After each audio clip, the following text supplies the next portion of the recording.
I'm here. প্রিয় শিক্ষার্থী বন্ধুরা, আশা করি সবাই ভালো আছে। আজ আমি একটু তোমাদের জবের জন্য কিছু অঙ্ক করাবো। টাইপ 1 অর্থাৎ গতিবেগ থেকে দূরত্ব, সময়, গতিবেগ, ট্রেন, নৌকা, স্রোত। আজকে আমরা গতিবেগ নিয়ে আলোচনা করবো। টাইপ 1 একটু খেয়াল করি। এই টাইপ 1 এ কি কি লেখা আছে দেখো। এখানে কিন্তু গতিবেগ সম্পর্কে কিছু তথ্য দেওয়া আছে। এখানে টাইপ 1 এ বলা হয়েছে যে কোনো একটি নির্দিষ্ট বস্তু নির্দিষ্ট দিকে একক সময়ে যে দূরত্ব অতিক্রম করে তাই তার গতিবেগ। গতিবেগ সমান অতিক্রান্ত দূরত্ব বাই সময়। হ্যাঁ, গতি সমান কিন্তু অতিক্রান্ত দূরত্ব বাই সময়। হ্যাঁ, এটা মাথায় রাখবে। আহ এর একক কিলোমিটার ঘন্টা বা মাইল বা ঘন্টা। কাজে বুঝতে পারছেন, কোনো ব্যক্তি বা বস্তুর গতিবেগ নির্ণয় করা মোটে কঠিন কাজ নয়। যেমন একজন লোক দৌড়ে 5200 মিটার পথ অতিক্রম করে 40 মিনিটে, তার গতিবেগ কত? তাহলে 5200 মিটার অতিক্রম করেছে 40 মিনিটে, তার মানে অবশ্যই অতিক্রান্ত দূরত্ব তোমার 5200। আর 40 মিনিট, মিনিট বলতে সময়, তারপর 5200 ডিভাইড বাই 40 ভাগ করলে এটাই আনসার আসে 130। এর পরবর্তীতে কি আছে? টাইপ 1 এর আলোকে বিভিন্ন পরীক্ষা আগত প্রশ্ন ও সমাধান। ঢাকা থেকে এটা এসে শিক্ষা মন্ত্রণালয় নিয়োগ পরীক্ষা। হ্যাঁ, বাংলাদেশ তেল, গ্যাস, খনিজ সম্পদ কর্পোরেশন, পেট্রো বাংলা, বিভিন্ন জায়গায় আসছে। তারপর এটা দেখি, একটু খেয়াল করি। ঢাকা থেকে চট্টগ্রামের দূরত্ব 265 কিলোমিটার। একটি বাস 5 ঘন্টায়, কয় ঘন্টায়? 5 ঘন্টায় ঢাকা থেকে চট্টগ্রাম চলে আসলে বাসটির গড় গতিবেগ কত? গড় গতিবেগের তোমার এই দেখো সূত্র, দূরত্ব বাই সময়। দূরত্ব বাই সময়, তো দূরত্ব কত ছিল? 265। আর গতিবেগ কত? 5। জাস্ট 265 ডিভাইডেড বাই 5 করলে পরে 53 আছে। আশা করি বিষয়টা ক্লিয়ার। দেখো পরেরটা। একটি গাড়ির গতি 15 সেকেন্ডে 15 মিটার। গাড়িটির গতিবেগ প্রতি ঘন্টায় কত কিলোমিটার? তাহলে একটু খেয়াল করি। গাড়িটির গতিবেগ অর্থাৎ অতিক্রান্ত দূরত্ব বাই সময়, তাহলে 15 মিটার হচ্ছে তোমার গতিবেগ ছিল। এখানে দেখো 15 মিটার কিন্তু গতিবেগ ছিল। আর এখানে প্রতি ঘন্টায় বলতে 1 ঘন্টা কথা বলতে, তাহলে 15 ডিভাইড বাই কত? 1। এবার খেয়াল করো, এখানে একটি গাড়ির গতিবেগ অর্থাৎ যদি মিটার পার সেকেন্ডের কথা বলা হয়, গাড়িটির গতিবেগ মানে প্রতি ঘন্টায় কত কিলোমিটার বলছে। একটি গাড়ির গতি কত সেকেন্ড, অর্থাৎ একটু খেয়াল করো, 1 মিটার বা সেকেন্ড বা এটাকে বলা হয় 18/5 কিলোমিটার বা ঘন্টা বা সেকেন্ড কি হিসেবে প্রকাশ করা হয়। তাহলে অবশ্যই 18/5 তুমি এটা দিয়ে গুণ করলে পারে তোমার অ্যান্সারটা একদম মিলে যাবে। অর্থাৎ 18 ডিভাইড বাই 5। এর পরেরটা আছে এক এক ব্যক্তি ঘন্টায় 40 কিলোমিটার বেগে 2 ঘন্টা এবং ঘন্টায় 60 কিলোমিটার বেগে আরো 2 ঘন্টা গাড়ি চালালে তার গাড়ি গতিবেগ কত? তাহলে প্রথম ক্ষেত্রে একটু খেয়াল করো, প্রথম ক্ষেত্রে কিন্তু 2 ঘন্টায় যায়, অর্থাৎ 2 ঘন্টায় যায়, 40 গুণ 2 80 কিলোমিটার যাচ্ছে প্রথম 2 ঘন্টায়।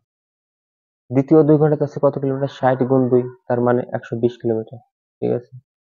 আচ্ছা, তাহলে গতিবেগ ছিল কত? মোট দ্রুত ডিভাইড বাই সময়। অর্থাৎ মোট দ্রুত কত তোমার? 80 আর হচ্ছে 120 মোট দূরত্ব। হ্যাঁ, তাহলে 2 ঘন্টা যাচ্ছে, দেখো 2 ঘন্টা যাচ্ছে 40 কিলোমিটার। আবার এখানে 2 ঘন্টা গাড়ি চালাচ্ছে, আবার 60 কিলোমিটার যাচ্ছে। তার মোট কত যাচ্ছে?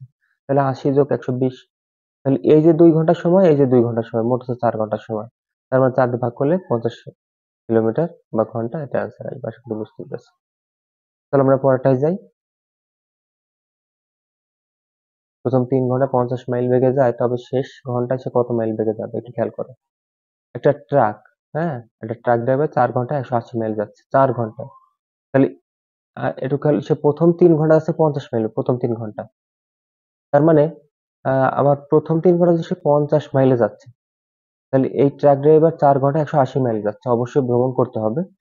4 ঘন্টায় অবশ্যই 80 মাইল ভ্রমণ করতে হবে। 3 ঘন্টা হচ্ছে 50 মাইল বেগে, 3 ঘন্টা। তার মানে 50 মাইল বেগে যদি যায়, এক এক ঘন্টায় 50 মাইল। হ্যাঁ, 1 ঘন্টায় 50 মাইল। যদি 1 ঘন্টায় 50 মাইল হয়, তো 3 ঘন্টায় কত হবে? 15 150 মাইল যাচ্ছে। এবার খেয়াল করো, তাহলে অবশিষ্ট পথ বাকি থাকে কত? 180 থেকে 150 বাদ দিলে 30 মাইল। হ্যাঁ, তাহলে এই যে 30 মাইলটা তুমি পেলা, হ্যাঁ, অতিক্রান্ত দূরত্ব পেলা, এটা তো অতিক্রান্ত দূরত্ব। তাহলে শেষ ঘন্টার বেগ হচ্ছে 30। আর বাকি ছিল যে 4 থেকে 3 যদি তুমি বিয়োগ করো, বাকি থাকবে হচ্ছে কত? 1। তাহলে 30 ডিভাইড বাই 1 সমান 30 মাইল ঘন্টা। আশা করি বুঝতে পেরেছো। এবার দেখো টাইপ 2 তে কি লেখা আছে? টাইপ 2 তে লেখা আছে যে সময় নির্ণয়। অর্থাৎ কোন বস্তুর অতিক্রান্ত দূরত্বকে গতিবেগ দিয়ে ভাগ করলে সময় পাওয়া যায়। সময়ের একক সেকেন্ড, অর্থাৎ সময় সমান দূরত্ব ডিভাইডেড বাই বেগ। এর আগে তুমি একটা পাইছো অতিক্রান্ত দূরত্ব আর ডিভাইড বাই সময়। এবার হচ্ছে সময়কে যদি তুমি এই পাশে নিয়ে এসো তাহলে দূরত্ব ডিভাইড বাই বেগ হয়ে যাচ্ছে। দেখো তাহলে আমরা এই অঙ্কগুলো একটু খেয়াল করি। এই অঙ্কগুলো দেখি, দেখো এটা কিন্তু 14তম নিবন্ধন আসছে যে ঘন্টায় x কিলোমিটার y মাইল দূরত্ব অতিক্রম করতে কত ঘন্টা লাগবে। x কিলোমিটার, তাহলে দূরত্ব ডিভাইড বাই যদি বেগ হয় তাহলে ঘন্টায় হচ্ছে x কিলোমিটার তুমি যাচ্ছ, আর y মাইল হচ্ছে বেগ। দূরত্ব অতিক্রম করতে হবে কত ঘন্টা লাগবে। তার মানে দূরত্ব ডিভাইড বাই যদি বেগ হয় তাহলে y ডিভাইড বাই কত x। তার মানে এত মাইল তুমি দূরত্ব অতিক্রম করতেছো x মাইল বেগে, তাহলে y ডিভাইড বাই x। বা বিকল্প যদি করো x মাইল ঘন্টায়, 1 মাইল অতিক্রম করে 1 ঘন্টায়, 1 মাইল কত, আর y মাইল অতিক্রম করে কত ঘন্টা।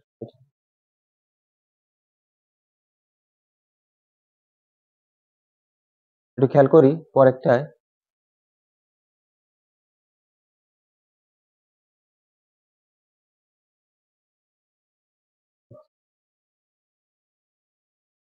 একজন লোক y কিলোমিটার হাঁটতে পারে, হ্যাঁ, x কিলোমিটার দূরত্ব অতিক্রম করতে হইলে কি কত সময় লাগবে? এটাও তুমি সময় চাইছো। তার মানে কি? যদি সময় চাই, সময়ের সূত্র তো তুমি জানো, ঠিক আছে? দেখো বেগ সমান সমান y কিলোমিটার আছে। এখানে বেগ সমান সমান কিন্তু লোকের বেগ y কিলোমিটার আছে। এখন আমরা জানি কিলোমিটার বা ঘন্টা এটা 60 মিনিটে আসে সময় হিসেবে। তাহলে পরে এখানে x থাকুক আ y ডিভাইডেড বাই x। তার মানে এটা কি? তোমার বেগ, বেগ থাকবে নিচে। সময়ের সূত্রটা একটু আগে তুমি দেখেছো সময় সূত্র কি? হ্যাঁ, সময় সূত্র। তার মানে বেগটা তোমার নিচে থাকতেছে। হ্যাঁ? তাহলে একটু খেয়াল করো। বেগটা তোমার নিচে থাকে তাহলে এই পুরো বেগটা তোমার নিচে চলে যাচ্ছে আর উপরে x। এবার এটাকে যদি ভাগ দাও তাহলে উপরে 60, নিচে তার মানে 60x, আর এটা হচ্ছে অ্যান্সার। দেখো পরবর্তীতে এটা আছে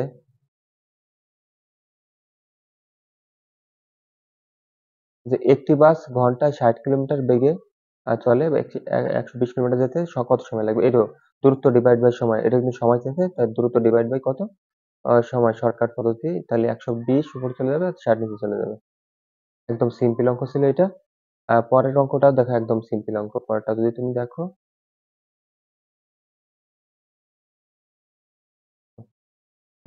60 ঢাকা থেকে ময়মনসিংহ দূরত্ব 120 কিলোমিটার। বাস থেকে কত ঘন্টার ঢাকা ময়মনসিংহ পৌঁছাবে? যদি বাসটির গড় গতিবেগ 15 কিলোমিটার হয় তাহলে ঘন্টা কত বেগ হবে? এটা কিন্তু একটা ইম্পর্টেন্ট প্রশ্ন। জাতীয় নিরাপত্তা গোয়েন্দা এএনএসআই তে আসছে। আচ্ছা, তাহলে ঢাকা থেকে ময়মনসিংহ দূরত্ব কত? 120 কিলোমিটার। তাহলে একটু খেয়াল করো। আর গতিবেগ হচ্ছে কয় কিলোমিটার? গতিবেগ হচ্ছে তোমার 15 কিলোমিটার। তাহলে অতিক্রান্ত দূরত্ব, সময়ের সূত্র কি? অতিক্রান্ত দূরত্ব ডিভাইড বাই বেগ। অতিক্রান্ত দূরত্ব আছে কত? 120 কিলোমিটার। আর বেগ আছে কত তোমার? 15 কিলোমিটার। একদম সিম্পল। তাহলে লাস্টে যে অঙ্কটা আছে, অঙ্কটা ঢাকা থেকে করিমের বাড়ির দূরত্ব 355 কিলোমিটার।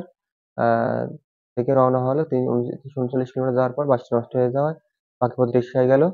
বাসের গতিবেগ 22 কিলোমিটার।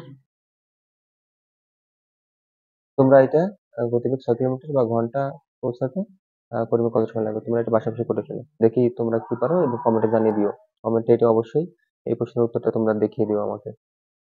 তাহলে বুঝবে তোমরা, আশা করি কিছুটা হলেও বুঝতে পারছো। সবাই ভালো থেকো, সুস্থ থেকো এবং পরবর্তী ভিডিও দেখার জন্য সবাইকে আমা আ আমন্ত্রণ রইল।